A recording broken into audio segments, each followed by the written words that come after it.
Hey, hallå, I'm Kråkan, also known as Corvus Cornix, and welcome to Closet Movie Rambles, where I talk about old movies that I found in my closet while cleaning. This week's movie is Denver the Lost Dinosaur, and the short episode called In the Chips, and it's about 19 minutes and 38 seconds. And I start with Wally trying to feed Denver the dinosaur some veggies, and he's not having it. And then Casey arrives. She is this young girl slash mechanic that helps the guys out now and then with things. And they don't have time for her, so she leaves angry, and she takes Wally's dog Rocky with her. And sometime later, Jeremy has to leave for work, and he is part of this group as well. So Denver follows him to work because he heard that Jeremy is supposed to clean up this big bag or pile of chips that have been, falling to the ground, used to clean it up. And Denver wants, obviously, the chips. And then cutting to Casey again, and she falls asleep at this fossil dig site, and she wakes up in like prehistoric times. And then cutting back to Denver again, he sneaks back to like the back entrance at Jeremy's work, and he dives into a pile of potato chips.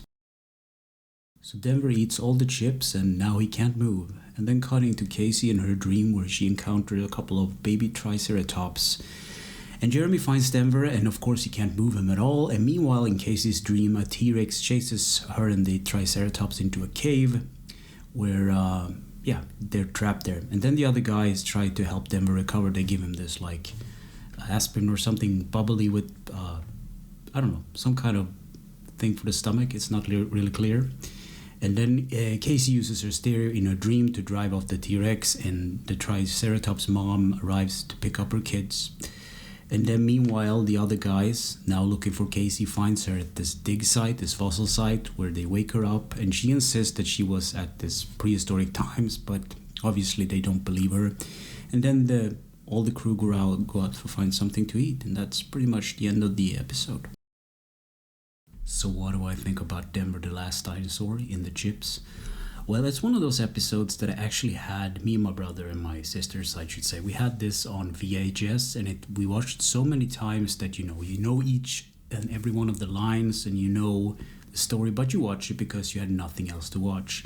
And because, just like many other projects or film that I talked about on this ramble thing, it's like when you watch a VHS a couple of times, maybe over 100 times, the actual tape degrades, and it becomes worse and worse over time. So I guess at the end there was not much left of this tape, if I remember correctly. So this is not a thing I can recommend, but it's so weird. I was just on YouTube, and there are these channels that post these full-on episodes of old cartoons, and I don't think it's legal, but it's up there if you want to watch it. So yeah. So anyway, thanks for listening and or watching, and take care.